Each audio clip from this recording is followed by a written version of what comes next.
The Wicked Weave, the Wicked Weave. It's that time of year again for our bundle of rage and bitterness. Most of us look at the holiday season as a time of joy. I remember when I was working a regular job, the last 5 or so weeks of the year, they were a complete waste. My final year with the company, I took the last 3 weeks of the year off work. Naturally, they were pissed off. They told me, "You're not allowed to do that again. How can you justify walking away from your business for 3 straight weeks?" Well, for starters, it's not my business. It was your business. I won't walk away from my YouTube channel for 3 days, much less 3 weeks. But I reassured them at the time. I told them that they would never have to worry about me taking off the entire month of December ever again. 6 months later, I quit. But anyway, most of us look at the holiday season as a time of joy, a time of happiness. You're off work, you're spending time with friends and family. Everywhere you go, there seems to be a festive mood in the air, winter vacations. This is the time of year where it's almost impossible to be in a bad mood. Unless, of course, you're the Wicked Weave. Wednesday night, Joy Reid was feeling increased bitterness as she potentially hosted the final Thanksgiving episode of her career at MSNBC. God willing, Joy Reid will be fired this time next year and she will be flying her broom south of the equator for the winter. Every year on the Wednesday before Thanksgiving, Joy Reid, she ramps up the holiday bitterness. Last year, she sent her dwindling audience into the Thanksgiving holiday by whining about the Pilgrims confiscating the land from the Guardians. "You remember while you're eating that turkey, the white man stole that turkey from the Guardians." This year, the holiday message was a little bit different. For starters, our bundle of joy was missing the weave. Seems like every time I watch Joy Reid, I'm seeing less hair. But it wasn't just the missing weave that made Wednesday's episode feel different. The level of bitterness was higher. The anger was more prevalent. Here we are 3 weeks later, and Joy Reid is still pissed off about the election. But that is not the only reason that Joy Reid is pissed off. She's also mad because her audience is disappearing faster than Preparation H at the Butt Bongo Festival. Like the rest of her woke welfare collectors at MSNBC, Joy Reid's ratings, they have fallen into the pooper. Her ratings are so bad, she is now competing with Caitlin Collins in CNN. Katie Woo! Katie Woo! And if she's not careful, if her ratings decline continues, Joy Reid, she could soon be competing with Chris Cuomo. "Hey, it's me, Chrissy C!" After watching the closing segment of her primetime dump Wednesday night, it's easy to see why Joy Reid's ratings are declining. During the time of year where everyone is looking to be happy, looking to be in a good mood, Joy Reid is working overtime to spread bitterness and misery.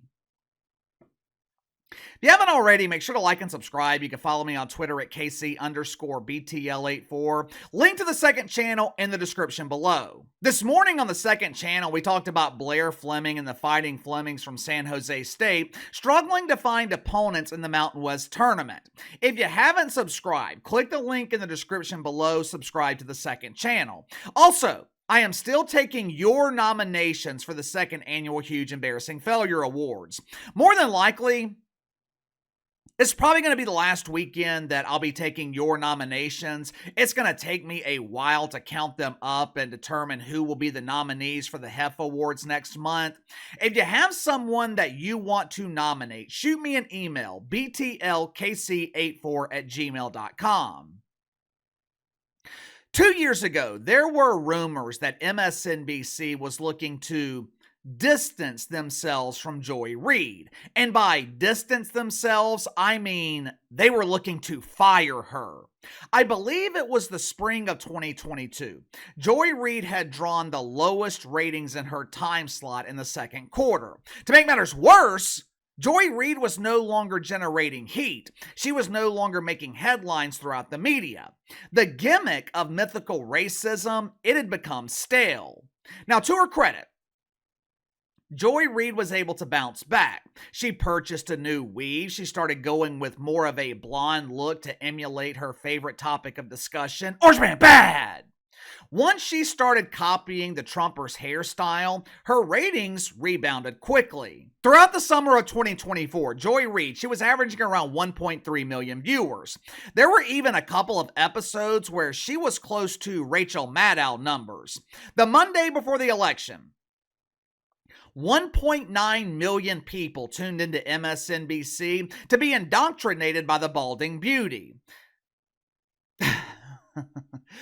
Those were the good old days. Since the election, Joy Reid has lost half of her audience. Throughout the month of November, our bundle of joy has averaged just 780,000 viewers. Are you starting to understand why the bitterness has increased? I completely understand now why Joy Reid was so upset the other night. She wasn't pissed off because the Guardians lost their land hundreds of years ago. She wasn't pissed off because Weave World went out of business. I think Joy Reid was mad because she's worried about job security. She's worried that white executives at MSNBC are going to eliminate her woke welfare. You see, it's one thing to be controversial while you're pulling big ratings. For decades, radio stations that carried Howard Stern, they were being fined millions of dollars by the FCC. But Howard Stern back then, he could get away with it because he was the #1 radio show in the country. When Joy Reid was pulling good ratings at MSNBC, I'm sure they were more willing to tolerate the controversy that came along with it. They were willing to tolerate the fabrications of mythical racism. But when you can't draw flies to a fresh turd, I would imagine that tolerance turns to frustration. Hell, nowadays, it seems like everyone is frustrated at MSNBC. Mika Bazooka and John Scarborough, they seem to be absolutely terrified. They've got Rose O'Donnell organizing boycotts of the Morning John. What I don't understand is, how come Rose O'Donnell isn't organizing boycotts of Joy Reid? I guess the wilted rose felt like boycotting Joy was a waste of time because her audience took it upon themselves to stop watching the show voluntarily. Wednesday night, Joy Reid gave a heartwarming Thanksgiving message to the handful of people who were still watching her show. According to deacons at Woke United Methodist, there's a lot of pressure. There's a lot of concern going into the holiday season this year. The deacons are preparing their parishioners with proper comebacks when they encounter normal people in their family who voted for the Trumper. But according to Joy Reid, this preparation by the deacons, it's a complete waste of time. There's no need to prepare to deal with those happy Trump supporters. There's no need to brace yourself for their glowing positivity. Deacon Joy, she told the people in her Sunday school class to not waste the holidays spending time with family members who don't agree with them politically. Matter of fact, Deacon Joy even took it a step further by telling her parishioners to not invite family members to Thanksgiving who voted for the Trumper. Watch for yourself. The people who voted for the "I will protect women whether they like it or not," childless women should have no rights, Puerto Rico is trash island, and Haitians will eat your pets gang are the real victims. And the rest of us, among the 73 million Americans who voted not to have fascism, autocracy, mass deportation, internment camps, and economy-crushing tariffs, are the bad guys, the segregationists of our time. If we, hold on, let me check my notes. Yes, don't want to have turkey dinner with the people screaming, "Your body, my choice." These are the people who say the undocumented, who they get to call illegal immigrants, like the Pilgrims had permission to come here, have to suffer the consequences of their actions, right? They made the choice to overstay their visas or come into our country illegally, so if they get deported, consequences. But you right-wingers shouldn't have to suffer the consequences of your votes? You don't want to be around me because I voted for fascism. No fair. I'm coughing on you with COVID, but you want me to wear a mask for your safety?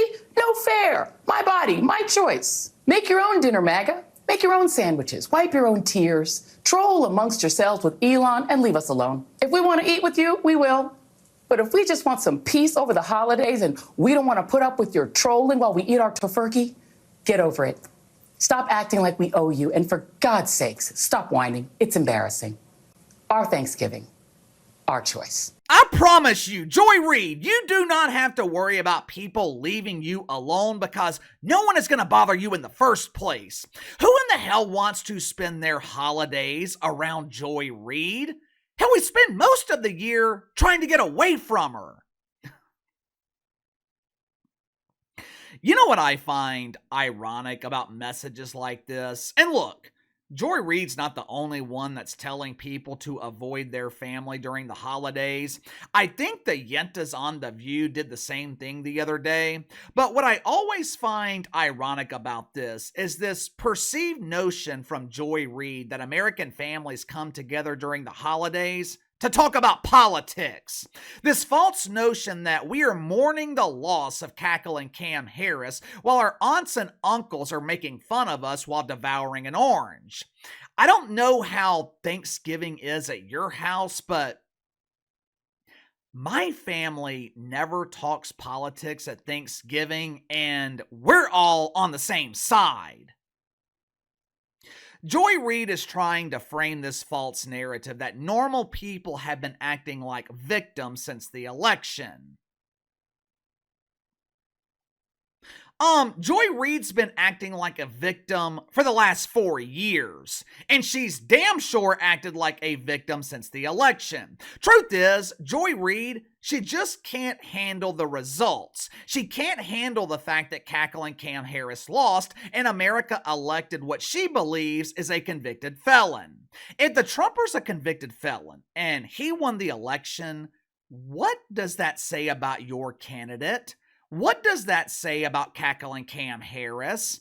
How incompetent do you have to be to lose to a convicted felon? You know, I think, or at least I hope, we are going to see changes at MSNBC. The people working behind the scenes, the people that need their jobs, they better hope there's going to be changes.